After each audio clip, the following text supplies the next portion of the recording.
Gadis ini membeli sekotak manik-manik emas, yang menyerupai mutiara, lalu bekerja hingga larut malam, untuk menyatukannya menjadi sebuah gaun, keesokan paginya saat ia menampilkan gaun menakjubkan itu. Orang-orang terkejut, bahkan bosnya yang juga seorang desainer papan atas sangat terpukau melihatnya.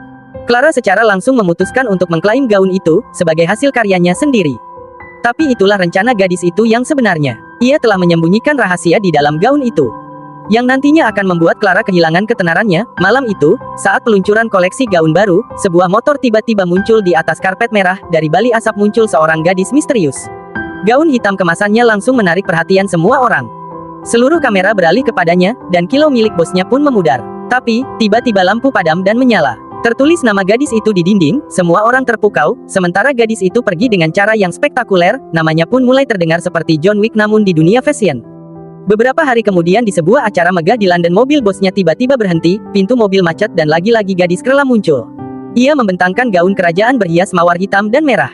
Fokus media langsung tertuju padanya. Keesokan harinya seluruh surat kabar hanya membahas satu nama Krela, sensasi baru di dunia fashion. Namun, bosnya tak tinggal diam, ia memerintahkan timnya menyelidiki Krela, tapi Krela begitu hebat.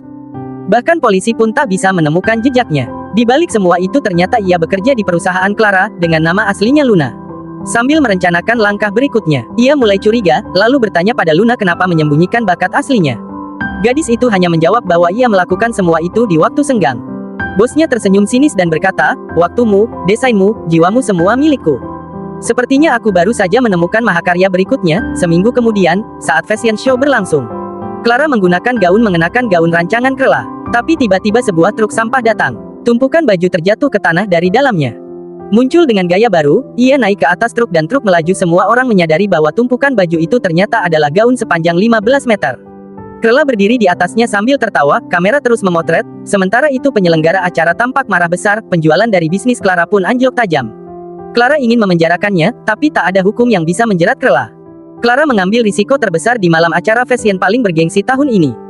Ia percaya gaun emasnya akan membawanya kembali ke puncak kejayaan, tapi Krela sudah menyiapkan rencana lain. Ia memberi isyarat kepada rekannya untuk menyusup ke outlet fashion Clara, dan meninggalkan beberapa petunjuk palsu.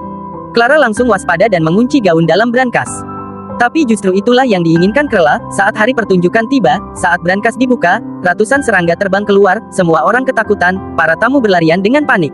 Ternyata manik-manik itu adalah telur serangga, yang menetas dengan sempurna di dalam brankas. Dengan begitu saja Krela telah mengakhiri segalanya dan benar-benar menghancurkan Clara.